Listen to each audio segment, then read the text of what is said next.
Subscribe करें और bell दबाएं ताकि कोई खबर रह न जाए।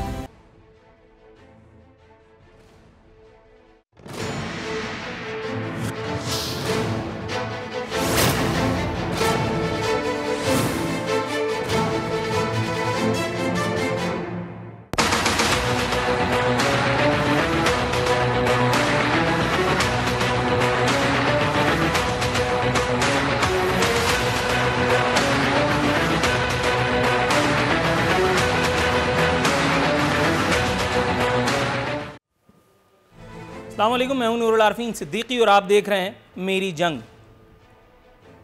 ताजिरों का दबाव बिल आखिर काम कर गया। वो जिसकी उम्मीद की जा रही थी फाइनली हो गया। 53 दिन बाद, खैर से पूरे 53 डेज के बाद बिल आखिर कराची की मार्केटें, कराची के बाजार, अक्सरियत जिन्हें कहा जा सकता है, वो खुल ही गए। वज़ीर सिंध जनाब सैयद मुराद अली शाह साहब का फरमान है कि कारोबार बंद करने की तरह खोलने का फैसला भी मुश्किल था। कुछ दिलजलों का ख्याल है हुजूर आपकी मुश्किल हम बखूबी समझते हैं, पता नहीं इस बात से वो क्या इस्टेब्लिश करना चाह रहे थे। वज़ीर आला ने अपनी ब्रीफिंग में जो कहा परसों, वो ये कि अवाम की ज़िंदगी उनके अपने हाथ में है। मेरी किसी से बात हुई, उसने कहा यह बात बिल्कुल दुरुस्त है। पाकिस्तान में पिछले 70-72 सालों से अवाम की ज़िंदगियां उनके हाथ में और उनकी जेबें हुकूमत के हाथ में हुआ करती हैं। ये सैयद मुराद अली शाह साहब ने खुदा लगती कही। शाह साहब ने फरमाया कि सिंध की सूरत हाल पर शदीद परेशान हूँ। मैं हैरान हूँ कि ये बात ब्रेकिंग न्यूज़ क्यों कर न बन पाई। शॉपिंग मॉल्स पर पाबंदी बरकरार है। ताजिरों का एहतजाज आज भी इस हवाले से देखा जा सकता है, रजिस्टर कराया जा रहा है। हुकूमत सिंध पर ताजिरों ने नाअहली और बददयानती, कराची दुश्मनी के इल्ज़ामात लगाए हैं। किस हद तक वो इल्ज़ामात दुरुस्त हैं, आज अपने मेहमानों से गुफ्तगू करके जानेंगे। हैरान कुन फैसला सामने आया है कि हज्जामों की दुकान, जिन्हें इंग्लिश में हेयर कटिंग शॉप्स कहा जाता है, और ब्यूटी सैलून्स भी पियाजी का मन न लुभा सके। इसका मतलब है कि अब ईद भी खैर से हिप्पियों की तरह गुजरेगी मर्दोजन की, क्योंकि दोनों शेव कराने से महरूम रहेंगे। औकात कार के हवाले से सिंध सरकार की कन्फ्यूजन बदस्तूर बरकरार। पहले एक हुक्मनामा जारी हुआ, उसके बाद महकमा दाखिला सिंध को याद आया कि नहीं यूं किया जाए। अब उन्होंने बताया है कि सिंध में पीर ता जुमेरात सुबह 6 था, शाम 4 बजे तक खैर से कारोबार की इजाज़त होगी। हफ्ते में 3 दिन हम कोरोना रोया करेंगे, 4 दिन जो होगा अल्लाह मालिक है। आज मेरे साथ जो मेहमान मौजूद हैं, इससे पहले कि मैं उनकी तरफ जाऊं, ताजिर क्या कुछ कहा करते हैं, ताजिरों की रिजेंटमेंट्स क्या हैं, ताजिरों का इन दिनों में क्या हश्र हुआ है, मुलाहिज़ा कीजिए। एक खुसूसी तौर पर तैयार करदा पैकेज आपकी नज़र की देता हूँ। हमारे नुमाइंदे इरशाद संजरानी का तोहफ़ा ख़ास सिंध सरकार के लिए, दिखाएं जी। जी नाज़रीन, पैकेज आपने मुलाहिज़ा किया। इससे पहले कि मैं अपने मेहमानों का, अपने पैनल का तारुफ कराऊँ, एक शेर और एक ख़बर। मेरी टीम को भी समझ में नहीं आया था कि आज मैंने ये खबर क्यों निकलवाई है, उन्हें भी इसमें रेलेवेंस ढूंढने में मुश्किल हुई। मैंने कहा ये उक़्दा में ऑन एयर हल किए देता हूँ। कोरोना का वार चल रहा है, सरकार ने मुझे ये बताया है, मीडिया यही रो रहा है। अल्लाह ताला ने जो कुछ कहा है, मीडिया उसके उलट कहे तो मीडिया की नहीं माननी, अगर हुकूमत कहे तो हुकूमत की नहीं माननी, सरबराह मुमलिकत कहे उसकी नहीं माननी, कोई इदारा कहे उसकी नहीं माननी। रम्ज़ में जो बात कही जाती है उसमें बड़ा दम होता है। एक शेर आपकी नज़र किए देता हूँ। ये एक इशारा है आफात नागहानी का, ये एक इशारा है आफात नागहानी का, किसी जगह से परिंदों का कूच कर जाना। और सर्वे रिपोर्ट ये बताती है कि सिंध के साहिल पर रवां साल 7,41,042 परिंदे आए। दोबारा सुनिए, सिंध के साहिल पर रवां साल 7,41,042 परिंदे आए, जबकि पिछले साल ये तादाद महज 2.5 लाख के लगभग थी। मेरा नहीं ख्याल कि इससे ज़्यादा जामे बात कोई और हो सकती है। मैं पैनलिस्ट का तारुफ कराता हूँ। मेरे साथ मौजूद हैं जनाब खुर्रम शेर जमान साहब, ताल्लुक़ है पाकिस्तान तहरीक इंसाफ से। मोहतरम आजिज़ धामरा साहब, ताल्लुक़ पाकिस्तान पीपल्स पार्टी से। ताजरों की बात हो रही है तो जाहिर है कि ताजिर तंजीमें, ताजिर रहनुमा नो तो जाहिर है कि एक तिश्नगी सी रह जाएगी। इस तिश्नगी को अनका करने के लिए हमने ज़हमत कलाम दी है। मोहतरम अतीक मीर साहब को ख़ुद बनफ़्स नफ़ीस हमारे साथ स्टूडियोज़ में मौजूद हैं। जनाब सिराज कासिम तेली साहब आज बज़रिया स्काइप हमारे साथ प्रोग्राम में पहली मरतबा शरीक गुफ्तगू होंगे। तमाम मुअज़्ज़िज़ीन को अपने शो में खुशामदीद कहते हुए मैं सबसे पहले अतीक मीर साहब की जानिब जाऊंगा। अतीक साहब, सर 53 रोज़ के बाद कारोबारी तबका बहरहाल एक जुज़वी सही ज़िमनी सही एक साय ऑफ रिलीफ उन्हें मिला। शटर उठाने की इजाज़त सरकार ने उनको दे दी, लेकिन साथ ही साथ जो SOPs के हवाले से गाइडलाइंस फराम की गई हैं, जिनमें ग्राहकों और दुकानदारों के लिए मास्क पहनना यकीनी बनाना, सैनिटाइज़र का जो है वो इंतज़ाम करना, ये सब चीज़ें समझ में आती हैं। लेकिन ये कि अगर किसी को दुकान में आपके कोरोना होता है या आपके कारोबार में, तो फिर उसका इलाज वो मालिक कराएगा जिसके वो ज़ेर नगी हैं। हुजूर, आपके ख्याल में 53 दिन का ये लॉकडाउन भुगतने के बाद बड़े से बड़ा फ़िरौन अब इस वक्त उसकी हैसियत, उसकी इस्तिताअत, उसकी गुंजाइश इस तरह की है कि वो इस तरह के नादिर शाही फरमान को बजा लाए, क्या सोच रही है ताजिर बरादरी? ये सबसे पहली सोच तो ये है कि हम एक ऐसे लॉकडाउन से, ऐसी असीरी से हम बाहर आए जो हमारे लिए आसाब शिकन थी, हमारे हौसले जवाब दे चुके थे, हमारे पास जमा पूंजी ख़त्म हो चुकी थी। ये मैं ताजरों की अक्सरियत की बात बताता हूँ, क्योंकि मैं जिस कबील को मैं नुमाइंदगी करता हूँ वो मिडिल और मिडिल टू लोअर है। वो मिडिल टू लोअर जब किसी मुश्किल में आती है तो वो मिडिल के दरवाज़ों पे खड़ी हो जाती है, लेकिन वो मिडिल अपने वाइट कॉलर को बचाने के लिए वो कहीं नहीं जाता। वो यूँ समझे वो जो सदमे बर्दाश्त करता है उसकी कोई मिसाल नहीं है। मैं भी उसी कबील से हूँ, मैं भी उसी दर्जे से हूँ। ये हमारे लिए एक अच्छा शगुन था जो हमें ये रिहाई मिली, हम अपने कारोबार पर आए। आज मैंने ऐसे लोगों को देखा, क्योंकि ये तस्वुर नहीं था कर, आप अक्सर सुनते होंगे ये हम पर एक तनकीद है कि हम 12-1 बजे कारोबार खोलते हैं। आज 8-9 बजे भी लोग आ गए, बड़ी बात थी ये। तो ये उनके अंदर का एक इश्तियाक था कि जिस तरह वो एक जुनूनी कैफियत में घरों से निकले, भूल चुके थे कि कारोबार भी कोई चीज़ है। एक तो देखें, सारा दिन एक ही बात, एक मौत उनके सर पे सवार कर दी जाए, कोरोना कोरोना कोरोना। अब हर आदमी ने एक बात सोच ली थी कि जब ये बंदिश का, देखें एक कैदी को भी पता होता है कि वो 3 माह के लिए कैद किया गया है, 1 साल की कैद है। जहाँ ये हो कि अब आपने बाहर नहीं निकलना है, शायद कोरोना के हवाले आप हो जाएं तो फिर आपने बाहर निकलना है, जब इस तरह की कैफियत हो तो देखें लोग, दुनिया की नज़र तो इस पर है कि एक कोरोना या मैशियत की तबाही। लेकिन मैं ये समझता हूँ कि इस मुल्क के 22 करोड़ आवाम को जो आसाबी उलझनों का सामना है, जो जिस तरह के जहनी दबाव का शिकार हो चुके, कोई देखे तो सही, कोई इनके दुख को समझे तो सही। ये एक दुनिया भर में कोरोना एक सिस्टम के तहत उसका सामना किया गया, उसको देखा गया, उससे मुकाबला किया गया। हमारे यहाँ हुकूमतों ने सियासत की है, इसके अलावा मैं समझता हूँ कुछ भी। मेरा ख्याल है इख्तिसार के साथ सारी कहानी वो बयान कर गए। सिराज कासिम तेली साहब, जनाब मन, तबीयत कैसी है, मिजाज बखैर? अल्लाह का करम। सर, प्रोग्राम में आपको खुशामदीद कहते हुए गुफ्तगू को यहीं से आगे बढ़ाना चाहूँगा। अतीक मीर साहब ने शिकवा किया है, जो किसी हद तक दुरुस्त भी शायद कुछ लोगों को लगेगा। उन्होंने कहा है कि कोरोना को लेकर के सियासत की गई है और इस मरतबा सियासत का महवर थे कराची के सिंध के ताजिर की माशी, जो कराची का माशी हब है, जिसे पाकिस्तान का माशी हब कहा जाता है, उसकी रीढ़ की हड्डी तोड़ दी गई है। 53 दिन लॉकडाउन रहा, उसके बाद अब चुनिंदा बिजनेसेस को शटर उठाने की इजाज़त दी गई है, वो भी कुछ शराइत के साथ। शराइत नाजायज़ ज़्यादातर तो नहीं कही जा सकती, टू बी वेरी ऑनेस्ट। जनाब मन, हुकूमतों का इस सिलसिले में जो किरदार रहा है, आप माशाल्लाह काफ़ी आउटस्पोकन हैं। हुजूर, मेरा ख्याल है बुढ़ापे में मैं भी कम से कम आपकी तरह थोड़ा बहुत हो ही जाऊँगा, लेकिन अगर आपको मैं जवानी के अय्याम याद दिलाऊँ तो किन अल्फाज में हमारी हुकूमतों को नजराना अकीदत पेश करना चाहेंगे? ताजिर बरादरी की मुश्किलात का अहाता आप किन अल्फाज में करेंगे?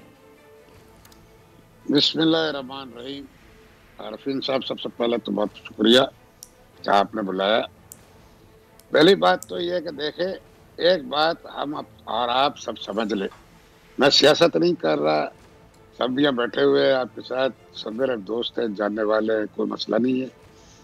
बात सिंपल है, ये कोरोना का वायरस ये एक हकीकत है, इसको आप झुठला नहीं सकते। बिल्कुल। और इसने कहीं अभी जाना नहीं है जब तक वैक्सीन ने मिलना नहीं है। सही। और हमने इसका रास्ता निकालना है कि हम इसके साथ जिए। ये it's part of our life now, ठीक है ना, और we have to live with it. अब इसके साथ हमें जीना है। ये मैं हुकूमत को समझाता रहा हूँ पिछले 15-20 दिन से कि देखो, आप जो लॉकडाउन वगैरह कर रहे हो वो अपनी जगह पे सही भी है, मगर आप सारी उम्र लॉकडाउन नहीं कर सकते। आपको उसके साथ जीना है और आपको उसके साथ चलना है। आस्ते आस्ते वो तैयार हुए। हमारे ताजिर बड़े परेशान थे, अतीक भी जिस तरह कह रहा है, सारे बड़े तकलीफ में थे, और ये बड़ी मुश्किलों से इनका ये फैसला हमने तब्दील करवाया है। मगर आज जब ये कारोबार खुला है तो मुझे बड़ी तकलीफ हुई है। वो हालांकि इंसानी फितरत है, हमारी कौम में डिसिप्लिन नहीं है, मगर मुझे तकलीफ इसलिए हो रही है कि अगर ये जो SOPs है इनको अगर फॉलो ना किया गया और थोड़ा बहुत इस पर ध्यान ना रखा गया, अल्लाह ना करे अगर ये वबा ने ज़्यादा पकड़ लिया तो वापस से बहाना मिल जाएगा बंद करने का। और मैं नहीं चाहता बंद हो। ये रमज़ान का महीना है या आखिरी 15 दिन है जो कमाई के दिन है, जिसके प्रेशर में आके हुकूमत ने खोला है। और मैं तो ये चाहता हूँ कि ईद के बाद भी ये कारोबार चलता रहे। और वो कैसे चल सकता है कि ये SOPs पे फॉलो हो, उस पर अमल हो। और मैं समझता हूँ लोगों को करना चाहिए। हमारे सारे ताजिर भाइयों ने कमिट किया है कि अपनी अपनी दुकानों को समझाएंगे, अपने अपने लोगों को समझाएंगे और इस पर अमल करवाएंगे। तो मेरे ख्याल से आपको आज के प्रोग्राम में भी और मीडिया वालों को भी ये सबको फोकस करना चाहिए कि अब ये शुरू हो गया है, अब ये बंद ना हो। और बंद कैसे नहीं होगा कि आप तो टोटल मीडिया हमारी सपोर्ट करे, अतीक की सपोर्ट करे, हम सबकी सपोर्ट करे, और हमारे छोटे ताजिर भाइयों को सबको समझाए कि मेहरबानी करके इस पे अमल करें। इस पे अमल करेंगे इंशाअल्लाह ताला ये चलेगा। और अल्लाह ने चाहा तो कोरोना से भी हमारी जान छूटेगी। मगर जब तक वो जान नहीं छूटती, जब तक हमने कारोबार बंद नहीं करना, और वो बंद ना करे, इसलिए कि अब बर्दाश्त नहीं था किसी में, बहुत नुकसान हो गया है। और छोटे ताजिरों का खास तौर पे जो ये इनके पास इतना बैकअप नहीं होता, और गवर्नमेंट ने कोई रिलीफ नहीं दिया जो देना चाहिए था। हम उसके लिए भी बात कर रहे हैं। हुकूमत वक्त को, सिंध को, फेडरल को, दोनों को कहा हुआ है कि भाई छोटे ताजिरों को। सिराज साहब, सर थोड़ा सा तवक्कुफ की इस्तदा, मैं आपकी तरफ आता हूं। आजिज धामरा साहब, आप मुझे सुन सकते हैं सर? जी आरफीन साहब, मैं आपको सुन रहा हूं। अस्सलाम वालेकुम सर, प्रोग्राम में खुश आमदीद कहते हुए डायरेक्ट मुद्दे पर आऊँगा। जनाब मन, फाइनली लॉकडाउन का जुज़वी तौर पे सही मगर बहरहाल खोल दिया गया, शटर ओपन कर दिए गए। आवाम की तरफ से SOPs की पासदारी के हवाले से शिकायत हैं, जेन्युइन हैं। आवाम को इसको अडर करना चाहिए, बिल्कुल करना चाहिए। लेकिन सर, ये गोमगू की जो कैफियत अभी आपने ताजिर रहनुमाओं की बातों में भी सुनी, एक आम आदमी भी इसी मखमसे का शिकार है कि कहीं दोबारा ये कोरोना का बहाना बना करके और बंद ना कर दिया जाए। हुजूर, आज भी एक आम आदमी या ताजिर बरादरी की अगर हम बात करें, हमने प्रोग्राम में पैकेज भी चलाया, कराची का, सिंध का एक आम आदमी इस वक्त, with all due respect sir, मुझे ऐसा लगता है कुछ चीज़ों से मेरा ख्याल है शवाहिद मिल भी रहे हैं कि वो हुकूमत का अब भरोसा करने के लिए तैयार नहीं। अभी एक ताजिर रहनुमा ने कहा, बल्कि एक ताजिर ने कहा कि वज़ीर आला को बहाना मिल जाएगा और वो फिर वीडियो बयान का सहारा लेकर के कोरोना बढ़ा देंगे। हुजूर, सिर्फ वज़ीर आला पर मेरे ख्याल है ज़्यादती हो जाएगी। मीडिया को भी मेरे ख्याल है थोड़ा सा कंटेन करना पड़ेगा, क्योंकि यहाँ कुछ हुआ, इधर मीडिया ने धड़ करके ब्रेकिंग न्यूज़ मारनी है, और वो ब्रेकिंग न्यूज़ का जो सोर्स होगा वो होगी महकमा सेहत की वही रिपोर्ट जिसको मुताद्दिद मरतबा हम चैलेंज भी कर चुके हैं। जनाब मन, इख्तिसार के साथ आपका जवाब चाहूँगा। जी जनाब मन, मैं भी ये पूरी उम्मीद रखूंगा कि आप पेशेंस के साथ मुझे भी सुनेंगे और मौका देंगे। देखिए नूरुल आफरीन साहब, जो आपका इंट्रो आया उसमें गालिबन आपने फोकस किया है कोरोना को सूबा सिंध के अंदर, और तमाम जो इश्यूज हैं वो सूबाई सिंध के हैं, और शायद कोरोना की वजह से जो लॉकडाउन है उसकी बेनिफिशियरी शायद सूबाई गवर्नमेंट है। और सूबाई गवर्नमेंट की ये किसी कोई फायदे की बात है कि वो लॉकडाउन पे चली गई, सोशल डिस्टेंस की बार बार अपीलें करती रही, और उसके बाद जो है वो तमाम सूबों ने उनको फॉलो किया। एक सूबे के अंदर यकीनन ताजरों ने जब दुकानें खोलने की कोशिश की और एक पॉलिटिकल पार्टी ने ताजरों को ये कहा कि आप दुकानें खोलें और सूबाई गवर्नमेंट आपसे ज्यादती कर रही है, उससे गिरफ्तारियां भी हुई जो अनफॉर्चुनेट थी। मगर उसी फेडरल गवर्नमेंट के एक सूबे के अंदर उनके ऊपर फायरिंग भी की गई, मगर वो ब्रेकिंग न्यूज नहीं बनी, यहाँ की गिरफ्तारी ब्रेकिंग न्यूज बनी। अगर यहाँ पे इस इशू पे हुकूमत पे सिर्फ एक ही सूबे को फोकस करके तनकीद करनी है और सवालात करने हैं तो बेशक आपका राइट है, आप ऐसे 10 और प्रोग्राम कर सकते हैं। अब मिसाल के तौर पर कासिम तेली साहब ने जो बात की, आज मैं चलो आपकी तरफ से माजरत भी करता हूँ ताजर बिरादरी से और पूरी आवाम से, और मुबारकबाद भी देता हूँ कि कारोबार खुल गया। और जाहिर पाकिस्तान के अंदर तमाम लोग सफर कर रहे हैं, ताजर भी कर रहे हैं, मजदूर भी कर रहे हैं, तुलबा भी कर रहे हैं, मतलब टोटल अवाम जो है वो सफर कर रही है। मगर हम सूबाई हुकूमत पे तनकीद बेशक करें, दिल खोल के करें। अगर इस तनकीद से कोरोना भाग जाता है, नूरुल आरफी साहब मैं आपको दावत देता हूँ कि इस तरह के 100 प्रोग्राम करें, दिन में 10 प्रोग्राम करें, ताकि इस प्रोग्रामों की वजह से और सूबाई हुकूमत को बार बार तनकीद करने की वजह से ये कोरोना अगर सूबे से भाग जाता है तो फैसला कबूल है। दूसरी बात यह है कि कारोबार का नुकसान हुआ और अरबों रुपए का नुकसान हुआ, मैंने रिपोर्ट भी सुनी, मगर उससे ज्यादा नुकसान सेहत का है जिसकी कोई कीमत नहीं। और करोड़ों आवाम, क्योंकि ये प्रोग्राम फोकस सिंध को कर रहा है, तो 4 करोड़ से ज्यादा एक सूबे सिंध के अवाम ये नहीं देखेगी कि ताजर को मुझे लगनी है या किसी और तबके को लगनी है या नहीं लगनी है। ये सोशल डिस्टेंस का इशू था जो पूरी दुनिया का इशू था, वो एक पॉलिसी थी जो सूबे हुकूमत ने अपनाई।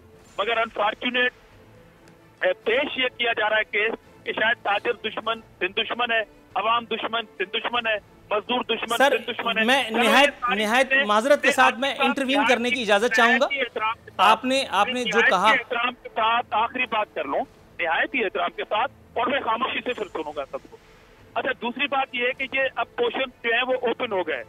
अब ओपन होने के बाद वो तबकात जो कहते थे कि सिंध हुकूमत जो है वो दुश्मनी कर रही है, इन तबकात के साथ, दुकानदारों के साथ, चादरों के साथ चले जनाब, अब वो खुल गए। अब वो खुल गए तो क्या वो जो SOP है उस पर अमल करना अब हुकूमत का काम है कि हर दुकान पे डंडा लेके बैठ जाए, हर फैक्ट्री के ऊपर डंडा लेके बैठ जाए? नहीं, ठीक कह रहे हैं की बात बिल्कुल अमल कराएंगे, मगर ये आपके ऊपर भी रिस्पॉन्सिबिलिटी है नूरुल आरफिन साहब जी, बिल्कुल। 90% सूबे की हुकूमत को तनकीद का निशाना बनाते हुए 10% आवाम को और सारे इन तबका को जो पोर्शन ओपन हो रहे हैं। गॉट योर पॉइंट अजीज धामरा साहब। खुर्रम शेर जमान साहब, सर अजहर भी आए कि इमीडिएट ब्रेक की कॉल दी गई है, वो इंतजार की जहमत जिसमें आपको मुब्तला रखा गया। मैं अजहर माजरत चाहता हूं, ये वादा है कि ब्रेक के बाद सबसे पहला सवाल आप ही से मुकम्मल तौर पर तफसील के साथ आपका नुक्ता नजर जानूंगा। एक मरतबा फिर माजरत। नाज़रीन, ब्रेक।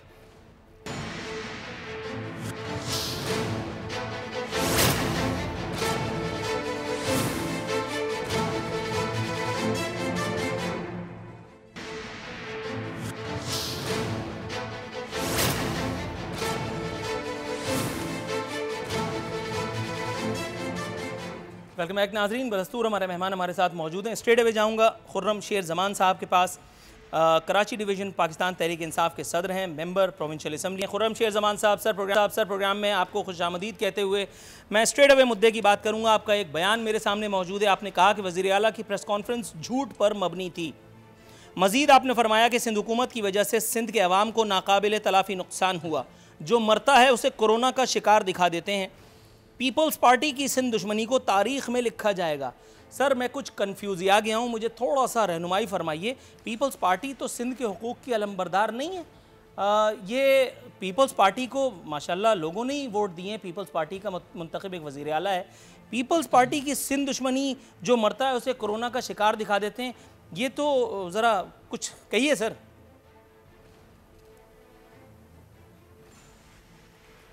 अच्छा सर, देखें, जो पहली बात आपने कही कि वज़ीर आला की, मैंने कहा कि जो उनकी प्रेस कॉन्फ्रेंस थी वो झूठ पे मबनी थी। देखिए वज़ीर आला क्या कर रहे हैं, वो जब टीवी पे आते हैं वो बार बार आके जितने मामलात हैं वो वज़ीर आज़म के ऊपर जाके जो है वो ट्रांसफ़र कर देते हैं। ये हमारा जो तकरीबन 10 से 12 दिन या 2 हफ़्ता ये सारा मामला चला, जिसके ऊपर हम डिमांड करते रहे कि कराची के मार्केट को खोला जाए, SOP सेट किए जाएँ, तो बार बार ये कहा जाता था वज़ीर आला साहब की तरफ से कि हम जो है इंतज़ार कर रहे हैं वज़ीर आज़म साहब की तरफ से, वहाँ से जैसे हमें अहकामात आ जाएंगे हम उसको इम्प्लीमेंट कर देंगे।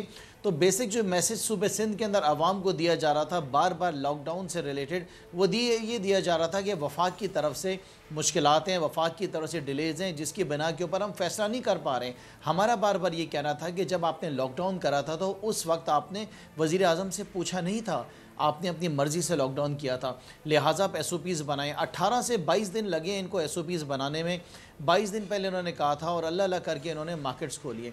जब आपने अपनी डिस्कशन स्टार्ट करी थी तो मैं बिल्कुल आपकी बात को सेकंड करूंगा जो आपने कहा है कि अब ये अवाम की ज़िम्मेदारी है कि उन्होंने SOPs को फॉलो करना है, और हमारी भी ज़िम्मेदारी है, हम सब सियासतदानों की भी ज़िम्मेदारी है, और बिज़नेस की जितनी एसोसिएशंस है, कम्युनिटीज़ हैं, उनकी ज़िम्मेदारी है कि अब हमने आवाम को इम्प्लीमेंट कराना है। क्योंकि ज़ाहिर है ये इम्प्लीमेंट नहीं होंगे तो खुदा ना खास्ता इसकी केसेस बढ़ेंगे तो हमारे लिए मुश्किलात होगी, और लॉकडाउन जो है वो ज़ाहिर है कि वापस उस तरफ हम ना चले जाएँ। दूसरी बात यह है कि देखें जो स्टेटमेंट मैंने दी थी उसका एग्जाम्पल आपके पास कल का भी है। मेरे ख्याल से पीर का जो गोट है वो नाम है शायद गांव का, जहाँ पे अंदाजन कोई 450 लोगों का टेस्ट किया गया और बताया गया कि 80 आई डोंट नो 380 या 400 कुछ था। उसमें बताया गया कि 80% लोगों का जो है अरफीन साहब वो उनका कोविड जो है वो पॉजिटिव आया है। अब उसमें से एक बहुत बड़ी तादाद जब वो कराची आई और कराची में आके उन्होंने टेस्ट वापस कराए तो वो टेस्ट नेगेटिव आया है। इस तरह के देखें बहुत सारे इश्यूज़ हैं। मैंने आपको ये भी फरमाया है कि जब डेड बॉडी जाती है सर्द खाने में, और सर्द खाने में जब जाके उसको उनके लवाकिन लेने जाते हैं तो उनको बताया जाता है कि सर्टिफिकेट लेकर आएँ। जब सर्टिफिकेट लेने जाते हैं तो वहाँ पे उनको हॉस्पिटल्स में या डिफरेंट जगहों पे बताया जाता है कि आपका जो सर्टिफिकेट है वो कोविड का सर्टिफिकेट है, आपका जो पेशेंट है वो कोरोना से मरा है। वो उसकी फैमिली मेम्बर्स कहते हैं कि भाई उनको हार्ट अटैक हुआ, वो घर में बैठे थे, बैठे बैठे हार्ट अटैक हुआ, वो मर गए, उनको क्यों हम आपका कोविड के अंदर डाल रहे हैं। तो ये नहीं कहना था कि जितने भी केसेस थे वो गलत थे, लेकिन एक इस तरह का सिलसिला चल रहा है। यहाँ पे लोगों को बड़ी बहुत परेशानियाँ हो रही हैं। लोग अब बीमार हो रहे हैं तो जाके टेस्ट नहीं करवा रहे हैं, अपने घर में जाके क्वारंटीन में बैठ रहे हैं, हॉस्पिटल से डरना शुरू हो गया है। दूसरा आरफीन साहब जो सबसे बड़ा मसला है वो ये है कि लेट्स से अभी बैठे बैठे मुझे आपके सामने बात करते हुए मेरी तबीयत ख़राब हो जाए, मुझे कुछ हो जाए, मैं कहाँ जाऊँगा। आप जानते हैं इन्होंने जितनी भी OPDs हैं वो सारी बंद कर दी हैं। OPDs चलाने की इजाज़त ही नहीं है। अब कितनी और बीमारियाँ हैं इस सूबे में, कम बीमारियाँ हैं। जो पीपल्स पार्टी जो पीने का पानी पिलाती है आवाम को, जिसके बारे में वाटर कमीशन ने कहा था कि 70% पानी जो सूबे सिंध का है is unfit for human consumption. कितनी बीमारियाँ, वाटर रिलेटेड बीमारियाँ कम हैं क्या? लोगों को दिल की बीमारियाँ नहीं हैं, लोगों को इन्फेक्शंस नहीं होते। OPDs बंद हैं जी, अब क्या करें, कुछ हल ही नहीं है उसका। उसके बारे में हमने डिमांड किया है। दूसरी चीज़ जो सबसे एक और अहम है कि इन्होंने SOPs तो बना दिया आरफीन साहब, लेकिन SOPs देखें ये बेसिकली एक कुछ फॉलो किया जा रहा है। चाइना को फॉलो किया, फिर उसने इटली को फॉलो किया, इटली ने UK को फॉलो किया, फिर US को किया। पूरी दुनिया में जो SOPs बनी आरफीन साहब वो इंडस्ट्री बेस बनी है SOPs। अब कोई अगर प्लास्टिक की इंडस्ट्री है या अगर कोई रेस्टोरेंट है तो क्या उनकी SOPs सेम होंगी? इनकी तो एक बेसिक SOP आ गई है कि मास्क लगा लें, हैंड सैनिटाइज कर लें, या ये कह दिया गया कि ना सोशल डिस्टेंसिंग कर लें। ये बड़ा डिटेल्ड सब्जेक्ट है। जितनी इंडस्ट्रीज़ आपने खोली हैं उसकी डिटेल SOPs होनी चाहिए। उसके साथ साथ देखें जो हॉस्पिटल्स हैं, हॉस्पिटल के बारे में मेरा ये कहना है, जो हम डिमांड कर रहे हैं कि हर डिस्ट्रिक्ट के अंदर कम से कम एक आइसोलेशन का जनाब सेंटर बना दें। एक हॉस्पिटल को बिल्कुल अलग कर दिया जाए जिसकी ज़िम्मेदारी ये होगी कि उसने खाली कोविड के पेशेंट्स को देखना है। अब दूसरा जो प्राइवेट हॉस्पिटल्स हैं उनको आप अलाउ नहीं कर रहे हैं कि उन्होंने टेस्ट नहीं करने। कोई 4 से 5 हॉस्पिटल्स हैं जिनको आप पिछले 7-8 साल से अरबों रुपए दिए जा रहे हैं, तो उनको कहा गया कि खाली उन्होंने टेस्ट करना है। तो इस तरह के बहुत सारे शकूक आ जाते हैं, लोगों को कन्फ्यूजन हो जाती है। एक हॉस्पिटल है उसको आपने कुछ दिनों पहले 400 करोड़ रुपए दिए हैं। आपको पता है 400 करोड़ उस हॉस्पिटल को दिए हैं, लेकिन मेरे पास उसकी डिटेल मौजूद है कि उस हॉस्पिटल के अंदर जो है सिर्फ जो हैं 5 बेड्स हैं उनके पास, 15 वेंटिलेटर्स हैं जहाँ पे उनके पेशेंट्स हैं, 10 से 12 पेशेंट्स हैं। रकम बताइए आपने, 400 करोड़। हम चाहते हैं कि 2.5 अरब रुपए अंदाजन अभी जो है वो कोविड के ऊपर, जी बिल्कुल 400 करोड़ रुपए मैंने आपसे कहा। अब अंदाजन कोई 2.5 अरब रुपए आरफीन साहब ये कोविड पे खर्च हो चुका है। अब हम मालूम करना चाहते हैं, आप हमें बताइए पैसा कहाँ खर्च हो रहा है। ऑडिटर जनरल ऑफ पाकिस्तान तो इसकी रिपोर्ट निकालेंगे 1-1.5 साल के बाद, और वो आगे जो है किसी कमेटी में तो जानी नहीं है। पता चलेगा कि उसमें 80% बेज़ाब्तियाँ हो गई हैं। हर साल किताब छपती ना आरफीन साहब ऑडिटर जनरल पाकिस्तान की, और अरबों रुपए की बेज़ाब्तियाँ पीपल्स पार्टी की हुकूमत सिंध गवर्नमेंट सर ये आपका नुक्ता आ गया। ये इंशाल्लाह ताला पीपल्स पार्टी इसके ऊपर अपना वर्जन भी देगी। मैं थोड़ा सा आपसे तवक्कुफ की इस्तदा करते हुए अतीक मीर साहब के पास जाने की गुंजाइश पैदा करना चाहूँगा। अतीक मीर साहब, सर शॉपिंग मॉल्स में ये SOPs को इम्प्लीमेंट करना, आवाम को शऊर देना, या वहाँ पे मतलब एज़ कम्पेयर टू ये बड़ी मार्केट्स, ये ज़्यादा आसान था लोगों को मैनेज करना, या बाज़ारों में दुकानों पे एक ऐसी जगह जहाँ पहले ही मतलब ताजिर फाका ज़दा है बेचारा, 53 दिन का वो हालात का मारा है। यहाँ लोग विद ऑल ड्यू रिस्पेक्ट, उनके बड़े मसाइल हैं, उनके बड़े मामलात हैं, ईद की तैयारी करनी है, बच्चों के कपड़े नहीं हैं, घरों की और बहुत सारी चीज़ें हैं, वहाँ पे मैनेज करना ज़्यादा आसान नहीं है शॉपिंग सेंटर्स में। और जब शॉपिंग ये जो इन्होंने खोल दी मार्केट्स, इसके बाद फिर अब स्कूल माफिया भी मेरा ख्याल है कि दम पकड़ेगी। स्कूल माफिया भी जो है वो कहेगी कि जी अब आप स्कूल खोल दें क्योंकि हमारे तालीमी साल का नुकसान हो रहा है। कम से कम यहाँ एक रिलीफ जहनी तौर पर तो मौजूद है कि हमारे बच्चे हमारे साथ हमारे घर में मौजूद हैं, लॉकडाउन है, हमने घरों में बैठना है। कुछ फरमाइएगा। देखिए, शॉपिंग मॉल्स का खुलना, क्योंकि पहले ऑनलाइन बिजनेस की सहूलत का ऐलान किया गया, लेकिन हमारे यहाँ 4 से 5% लोग भी उससे एडजस्ट नहीं है, सही, इसलिए तो मुमकिन ही नहीं था। फिर उसके बाद हुकूमत ने महसूस किया कि ये कारोबार खोल देने चाहिए। ये एक हमारे हक़ में बेहतर फ़ैसला था, लेकिन चूँकि हमारे यहाँ जिस तरह मुश्किल तरीन सूरत हाल है, लोग अवेयरनेस नहीं है, तालीम नहीं है, लोगों में इतना शऊर नहीं है। आज भी काफ़ी जगह हमने समझाया अपने लोगों से कि आपने एक अज़ियतनाक सूरत हाल भी देखी घर में महसूर रहकर। अब अगर कुदरत ने हमें ऐसा मौका दिया, हुकूमत ने सिंध का दिल पसीद किया, तो आप इससे क्यों महरूम होना चाहते हैं? क्योंकि मैं अब भी इस बात के हक़ में हूँ कि अगर कोई SOP से वायलेट करता है तो उसको सज़ा मिलनी चाहिए।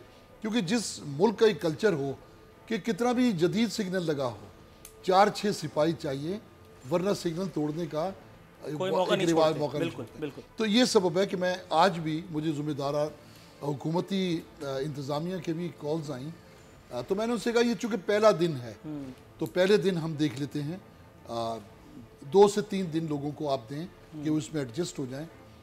ये दीगर बात है। देखें, जहाँ तक कोरोना के फैलाव का इज्तिहाम से ताल्लुक़ है, तो वो तो अगर आज सारी मार्केटें वापस बंद कर दें, वो तो गोश्त मार्केटों से, सब्ज़ी मंडी से, दूध की दुकानों से, तो कोरोना एक दूसरे से बगलगीर हो ही रहा है। उसमें कोई इबाहम नहीं है, इस बात में, इसमें कोई इख्तलाफ नहीं है। क्योंकि रोज़ाना की बुनियाद पर, यानी आज से कबल भी, कल और गुज़िश्ता व्यवस्था अगर देखें आप, तो लाखों लोग घरों से निकलते हैं, बंदे पे बंदा आप देखते हैं जिस तरीके से बाजार हो रहे हैं। तो इसकी रोकथाम किसकी ज़िम्मेदारी है? यकीनन हुकूमत एक मौसर और एक बेहतर लॉकडाउन में नाकाम है, लेकिन हम यकीनन अपनी ज़िम्मेदारी अदा करेंगे। मैं इस बात का पूरी तरह हामी हूँ। अगर हमारे लोग कहीं वायलेट करते हैं और फिर उसका सबब बनता है कि कोई मर्ज़ बढ़ता है, तो उसकी ज़िम्मेदारी यकीनन हमारे लोगों पर है। इंतज़ामिया, हुकूमत कम अज़ कम उन मार्केटों को, उन दुकानों को सील कर सकती है। राइट। सिराज कासिम तेली साहब, आज कमिश्नर कराची ने भी अपने सर पकड़ लिए। उन्होंने जब देखा कि लॉकडाउन खुलने के बाद जो ताजिर बरादरी या जो अवाम फुटबॉल खेल रहे हैं कोरोना के साथ, जनाब इमन अतीक मीर साहब की तरफ से नुक्ता आया कि हुकूमत एक मौसर लॉकडाउन में नाकाम रही है। सर, एक और महाज है जहाँ मेरे ख्याल है हुकूमत नाकाम हुई है। वज़ीर इत्तलात सिंध का बयान मेरे सामने, कह रहे हैं कि वफाकी हुकूमत छोटे ताजिरों को माली इमदाद दे। इससे पिछले हफ्ते के उनके जो बयान थे कुछ और मामलात में, उन्होंने वहाँ पे भी वफाकी हुकूमत से मदद तलब की थी। जनाब इमन, मैं ये पूछना चाह रहा था कि वफाक, सारे काम वफाक के ही हैं या सूबाई हुकूमत जो है उसकी भी कुछ जिम्मेदारियां हैं? और अगर आप मुझे गलत साबित करें तो मुझे बहुत खुशी होगी कि सूबाई हुकूमत अल्हम्दुलिल्लाह अपने काम में बिल्कुल, जिसको कहते हैं ना, कि वो दुरुस्त तौर पर उसको कर पाई है। मैं आपसे रहनुमाई का तालिब हूँ। आरफीन साहब, मैं ये कहना चाहूँगा कि सिर्फ सूबाई हुकूमत नहीं, चारों सूबाई हुकूमतें और फेडरल हुकूमत,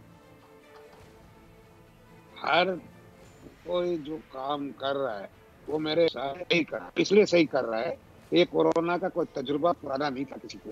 ये सब सीख भी रहे थे और कर भी रहे थे, और हमको सबको अप्रिशिएट करना चाहिए। हर किसी ने अपने हिसाब से, अपने दिमाग से सही किया है।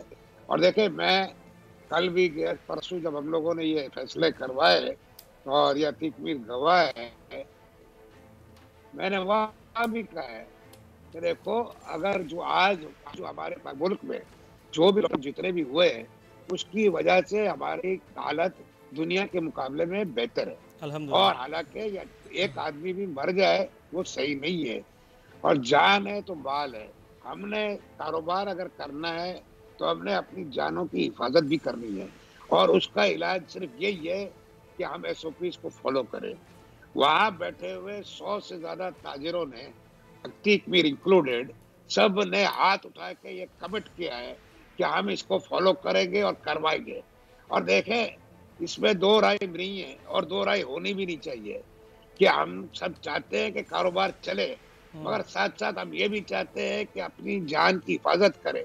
इसलिए कि अगर आप अपनी जान की हिफाजत नहीं करेंगे तो अल्टीमेटली ये बीमारी आपके घरों तक भी जाएगी और फिर आप पछताओगे। क्योंकि हमारा सबका फोकस इस वक्त ये होना चाहिए कि अब ये कारोबार शुरू हुआ है और इसको जल्दी से जल्दी हम उस सिस्टम में, उस डिसिप्लिन में ले आए। ठीक है। मेरे हिसाब से देखें, discipline is the first step on the road to success. और अगर डिसिप्लिन ना आया तो हमारा नुकसान बहुत लंबा होगा। ये आज हम बातें कर रहे हैं, ये बातें फिर करने जैसे भी नहीं होंगे। हमने कमिटमेंट किए हैं। हुकूमत ने, सिंध ने अगर लॉकडाउन हटाया है तो मैं समझता हूँ ये सब ताजिरों के प्रेशर से हटाया है, हमारे कराची चैम्बर के प्रेशर से हटाया है और हम वहाँ कमिट करके आए हैं। अब इस वक्त अतीक मीर का भी और सारे छोटे ताजिरों का भी सबका पहला फर्ज ये है कि इसको अमल कराए, इसलिए कि वरना। राइट सर, आपका नुक्ता आ गया। मैं आपकी तरफ दोबारा आता हूँ। थोड़ा सा तवक्कुफ, आखिरी बात, थोड़ा सा तवक्कुफ अगर आप करें तो क्या होगा। Right sir, right sir, right sir. Duplication हो रही है। मैं आपकी तरफ आता हूँ। सिराज कासिम तेली साहब, आजिज धामरा साहब, हुजूर ये मुझे बताइएगा, आप मुझे सुन सकते हैं? पहले तो ये बता दें। जी मैं बिल्कुल आपको सुन रहा हूं। दुरुस्त हो गया सर, जज़ाकुमुल्लाह खैर, आपको हुस्न ज़न को अल्लाह ताला बरकरार रखे। सर ये पूछना था, वज़ीर आला साहब की के हवाले से खबर मेरे पास है। वज़ीर आला सिंध की फसलों पर फ़ज़ाई स्प्रे की हिदायत। सर पिछले हफ्ते जो मैंने प्रोग्राम किया था और उसमें एक सवाल उठाया था, इसका मतलब है कि मेरी ये खाम ख्याली, बिल्कुल ही खाम ख्याली थी कि मेरी आवाज़ें सदा बसैरा साबित हो रही हैं। सर कुछ असर तो हो रहा है अल्हम्दुलिल्लाह। मैंने पिछले हफ्ते यही खबर को अपने मौजूद गुफ्तगू बनाया था और मैंने कहा था कि ये एक मरतबा फिर विफाक की छतरी के नीचे आकर के उनसे इमदाद मांगने का क्या मतलब है। सूबाई हुकूमत अपने तरफ से ग्राउंड पे स्प्रे क्यों नहीं कराती? वो तैयारों से जो होगा वो बाद में होगा। वो खबर सुन ली गई और अब वफाकी हुकूमत, सूबाई हुकूमत ने फसलों पर स्प्रे करने की हिदायत कर दी है। इसका मतलब है कि ये काम आप पहले भी कर सकते थे, लेकिन आपको एक पुश की ज़रूरत होती है। और जहां 18वीं तरमीम की छतरी खोलनी होती है, वहां 18वीं तरमीम की छतरी खोल करके और तबर्रा शुरू हो जाता है विफाक पर। सर कुछ फरमाइएगा। पहली बात तो आरफिन साहब, मैं आपको वफाक दोस्ती पे मुबारकबाद देना चाहता हूँ और होनी भी चाहिए, मैं भी वफाक पर। अच्छा ये अच्छा किया आपने। आरफिन साहब देखिए, मेरे ख्याल में अब मुझे भी इजाजत दीजिए, जिस तरह अभी 5वीं जमात का सबक पढ़ रहा था पीटीआई का दोस्त और आपने इंटरप्ट नहीं किया, तो मुझे भी जरा 6ठी क्लास की सबक पढ़ने की इजाजत मिलनी चाहिए। अच्छा दूसरी बात, अभी मेरे ख्याल में कासिम सिराज तेली साहब की जो बातें हैं, मैं यकीन के साथ कहता हूँ आपको अच्छी नहीं लगी होगी, क्योंकि जो आप अल्फाज करवाना चाह रहे थे के हवाले से कोरोना के इशू पे, लॉकडाउन पे, वो नहीं कर रहे हैं और वो बिल्कुल इंडिपेंडेंट राय दे रहे हैं। अच्छा ये तो राय है एक इंडिपेंडेंट शख्स की। दूसरी बात, अभी जो आपने पीटीआई के दोस्त ने बड़ी बात की और चले गए किसी कमीशनों की रिपोर्टों के ऊपर, ये इनके जो बयानात का रिकॉर्ड निकाले ना, ये तहसुबाना जितने बयानात खुर्रमशेर जमा ने दिए इस सूबे के अवाम को और सिविल वॉर करवाने के लिए, वो शायद ही तारीख इन्हें माफ करे। अब उनकी तरदीद मैं नहीं कर रहा। असद उमर, आपने नाम सुना है आरफिन साहब? जनाब मन, वो वफाकी वजीर है शायद गालिबन, और वो इन्हीं की पार्टी के मरकजी रहनुमा हैं। उन्होंने इनके बारे में क्या कहा है, जो इन्होंने बयान दिया है, अगर नहीं तो वो क्लिप मेरे पास मौजूद है, कि इनकी जो स्टेटमेंट है उनको सरीहन रद्द किया है, वो स्टेटमेंट जो ये सूबाई हुकूमत के ऊपर तबसरा निगारी कर रहे हैं। अब सरार उसने ये फरमा दिया कि सूबाई हुकूमत को ये भी इख्तियार नहीं कि सिंध से वो इंस्पेक्टर जो पुलिस है वो कराची में रिपोर्ट करवा दे। उन्होंने भी ये कहा है कि ये ताजरों के साथ कोई इंतकामी कार्रवाई करेंगे। अच्छा, शोरवा हराम बोटी हिलाल की जो पीटीआई की पॉलिसी है, और खासतौर पर खुर्रमशेर जमा की, कि ये सिंध में सो कॉल्ड ताजर दोस्ती वाले केपीके के अंदर अगर पुलिस फायरिंग कर दे ताजरों के ऊपर, दुकानदारों के ऊपर, तो ये चुप का रोजा रख के बैठते हैं। और अभी जो इन्होंने बात की ना कि चीफ मिनिस्टर झूठे हैं, मैं इनको ये कहना चाहता हूँ कि ताफ्तान के अंदर ये केस चाइना से तो नहीं आया ना। जहाँ पर जो पहला केस आया था वो चाइना से नहीं आया, वो कहीं और से नहीं आया, वो ताफ्तान से आया। और वहां पर किस हुकूमत की नाकामी और नाअहली थी, आप कह दीजिएगा कि वहां पर भी साई सरकार की नाअहली थी, क्योंकि उन्होंने बलूचिस्तान की सूबाई हुकूमत के बॉर्डर पे कोई अच्छे इंतजाम नहीं किए। और मैं उस झूठे शख्स के बारे में क्या कहूं जो 2 दिन कहते हैं कि लॉकडाउन की वजह से जितना भी कंट्रोल हुआ वो लॉकडाउन की वजह से हुआ, 2 दिन के बाद कहते हैं कि ये एलीट क्लास का लॉकडाउन है, और एक सूबे के अंदर उसको लॉकडाउन को हराम करार देते हैं। 3 सूबों के अंदर ये लॉकडाउन पे बात ही नहीं करते, और 3 सूबों के अंदर जो अवाम के साथ इन्होंने खिलवाड़ किया है वफाकी हुकूमत ने। नूरुल आरफी साहब, आपके प्रोग्रामों में अगर उन सूबों के अवाम को जगह नहीं मिलेगी तो वो आम कहाँ जाएगी? इसलिए सबसे बड़ा जो इस मुल्क का झूठा तरीन शख्स है उसका नाम है इमरान खान। सर थोड़ा सा ज्यादती हो गई मेरा ख्याल है, लेकिन मैंने आपकी तमाम तर चीजों के बावजूद सर मैंने आपकी सर देखिए मैं ऑन एयर एक वजाहत कर दूं सर आजिज धामरा साहब आप रेफरी का किरदार अदा करें ना। सर देखिए सर, मुझे अपनी बात की वजाहत की अगर आप इजाजत दें तो मैं वजाहत कर पाऊंगा। आजिज द ग्रेट धामरा साहब, आपको पता है कि मैं आपकी बड़ी कदर करता हूं। आप मेरी बात को जरा सुनने का हौसला पैदा कीजिए। जनाब इमरान, आप मेरी बात को थोड़ा सा सुनिए। जो कहता है एलीट क्लास ने लगाया, भाई नाम ले ले। सर मेरा ख्याल है आपने प्राइम मिनिस्टर और वफाकी हुकूमत के खिलाफ मेरे प्रोग्राम नहीं देखे, या आपकी पिक्चर ट्यूब गल गई थी? नहीं, आपने अगर देखे तो फिर आप मुझ पे ये इल्जाम नहीं लगा सकते। एक बात। दूसरी बात, आप मुझ पर जो तोहमत धर रहे थे मैं उसकी वजाहत यूं कर दूं। आपने मुझ पे कहा कि मैं विफाक दोस्ती निभा रहा हूं। सर आप मेरी बात पहले सुनेंगे तो फिर मजा आएगा, वरना ऐसा नहीं होगा। सर मैं आपकी पूरी बात सुन चुका, अब आपको मेरी सुननी है। जनाब अमन सर, मैंने पाकिस्तान पीपल्स पार्टी का पूरा वर्जन लिया, अब आपको मेरी ये वजाहत लेनी पड़ेगी जिसमें आपने मुझ पर बायसनेस का ताना दिया। सर मैंने आपसे वजीर आजम के खिलाफ रिमार्क्स पर मैंने आपसे एहतजाज किया। अब मैं जा रहा हूं खुर्रम शेर जमान की तरफ, मैं उनसे सीएम के खिलाफ जो एहतजाज कर दूंगा। लेकिन ये बायसनेस का इल्जाम काइंडली आप वापस लीजिए, ये थोड़ी आपने मुझसे ज्यादती कर दी है। थोड़ा सा तवक्कुफ की इस्तदा है। आजिज धामरा साहब, आपको मुझसे शिकायतें हो सकती हैं, लेकिन जनाब थोड़ा सा तवक्कुफ अगर आप फरमाएं तो मैं प्रोग्राम को थोड़ा सा आगे लेकर के चलूं। आजिज धामरा साहब, सर थोड़ा सा तवक्कुफ अगर आप फरमाएं। मैं आपके प्रोग्रामों की कदर करता हूं, मगर मैं ये कहता हूं कि ये सो कॉल्ड हमदर्दी जो कराची के ताजरों से खुर्रम शेर जमा रख रहे हैं, केपीके के दुकानदारों के ऊपर जो फायरिंग हुई। सर आपकी तमाम बातें मैंने तहम्मुल के साथ सुनी। खुर्रम शेर जमान साहब अब तक सुन रहे हैं, कोई नुक्ता हमने नहीं निकाला। सर इससे ज्यादा और क्या करें? अच्छा, अब आपकी बात का जवाब देने के लिए मुझे खुर्रम शेर जमान के पास जाने दीजिए ना। मैं आपसे इल्तिमास कर रहा हूँ, थोड़ा सा तवक्कुफ आप फरमाएं, मैं फिर उसके बाद आप की बात कर रहे हैं। आप सर आजिज आपकी जिंदगी का ख्याल रखें कुछ यार। सर आजिज धामरा साहब, जनाब आपको इतना बेताब मैंने कभी नहीं पाया। थोड़ा सा तवक्कुफ। मेरी बात को सुनने ही नहीं दिया ना नूरुल आरफीन, आप ज्यादती कर रहे हैं। आपने मेरे मौक़िफ़ को सुनने नहीं दिया। सर मैंने पूरे 3 मिनट आपको सुना है जनाब। तो आप कंटिन्यू तनकीद करें, मैं खामोश हो जाता हूँ, बस ये मुआहिदा है, ये मुआहिदा है। चलिए आप कंप्लीट कीजिए, फिर मैं आगे जाऊंगा खुर्रम शेर जमान पे, फिर आप राजी हो जाएंगे। मेरे कहने का मकसद ये है कि ये कराची में जो सो कॉल्ड हमदर्द हैं ताजरों के, मैं भी हमदर्द हूँ ताजरों का, मैं भी मजदूरों का हमदर्द हूँ, मगर ये अपने सूबों में छोटे दुकानदारों के ऊपर जो पुलिस फायरिंग करवाते हैं उसकी मरम्मत क्यों नहीं करते? ठीक हो गया, और ये करप्शन की बात करते हैं।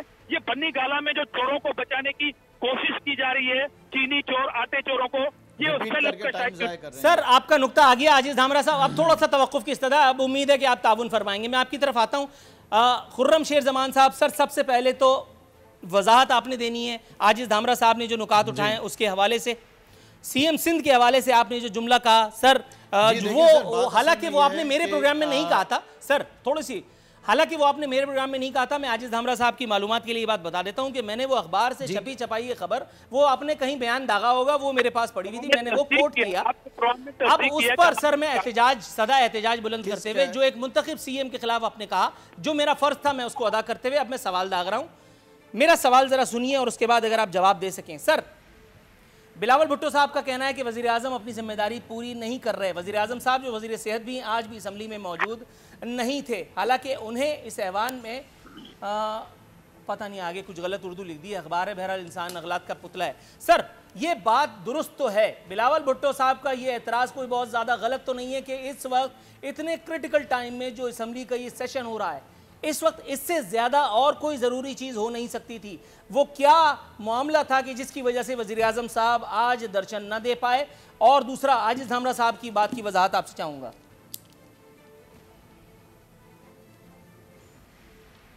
अच्छा सर, देखें ना कि बिलावल साहब ये फरमा रहे हैं कि वज़ीर आज़म साहब जो हैं इस मौजूदा हालात के अंदर कामयाब हो सकें, लोगों को डिलीवर नहीं किया है। देखिए मेरे पास अभी एक रिपोर्ट है, मैं ज़्यादा बात नहीं करता हूँ, जो अभी मेरे पास आई है खाली एहसास प्रोग्राम की, कि आज की तारीख़ तक आरफीन साहब 9 अप्रैल से स्टार्ट हुआ और 11 मई तक 91 अरब 21 करोड़ रुपए पाकिस्तान के अंदर लोगों को तकसीम किया गया है, और जो तादाद है लोगों की वो 74,80,000।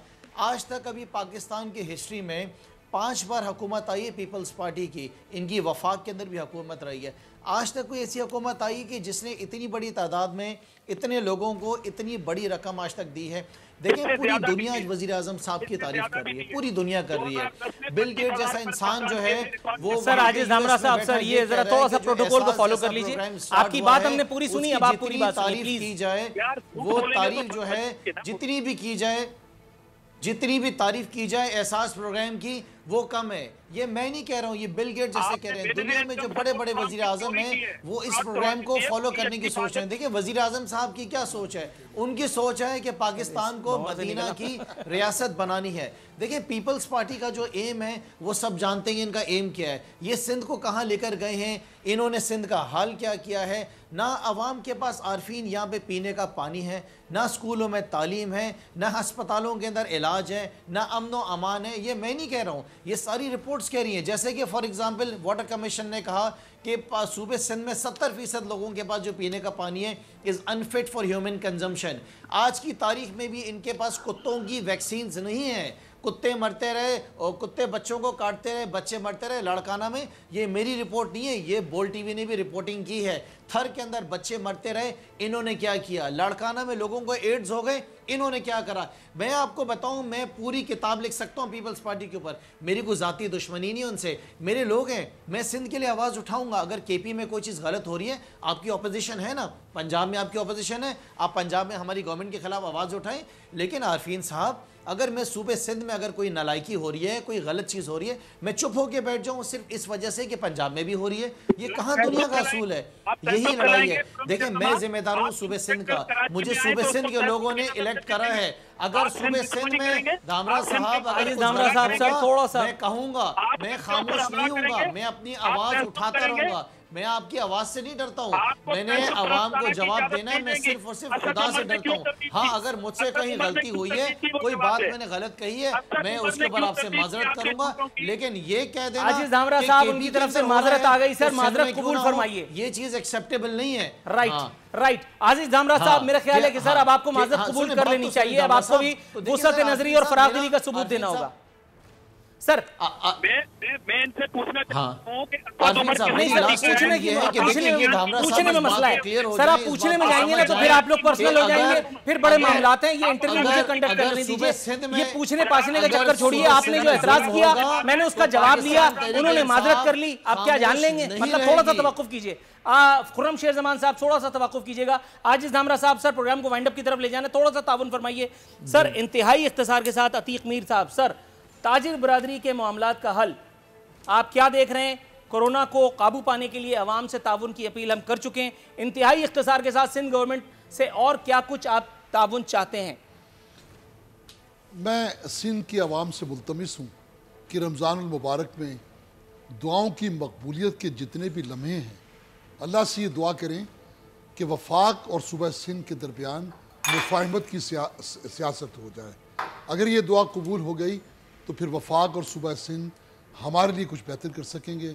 वरना ये तमाशा आपने देख लिया, ये तमाशा चलता रहेगा, हम तमाशाई बने रहेंगे। राइट नाजरीन, यहाँ प्रोग्राम को वाइंड अप करने की कॉल दे दी गई है। आजिज़ धामरा साहब, सिराज कासिम तेली साहब, अतीक मीर साहब, खुर्रम शेर जमान साहब, तमाम मौजूद मेहमानों को जिन्होंने अपने वक्त करके ख़ास तौर पर आज के इस प्रोग्राम में शिरकत की ज़हमत उठाई, मैं उनका मशकूर हूँ। नाज़रीन, ये था आज का प्रोग्राम। कल इंशाअल्लाह ताला बशरते ज़िंदगी एक बार फिर हाज़िर खिदमत होंगे। फ़ी अमानिल्लाह।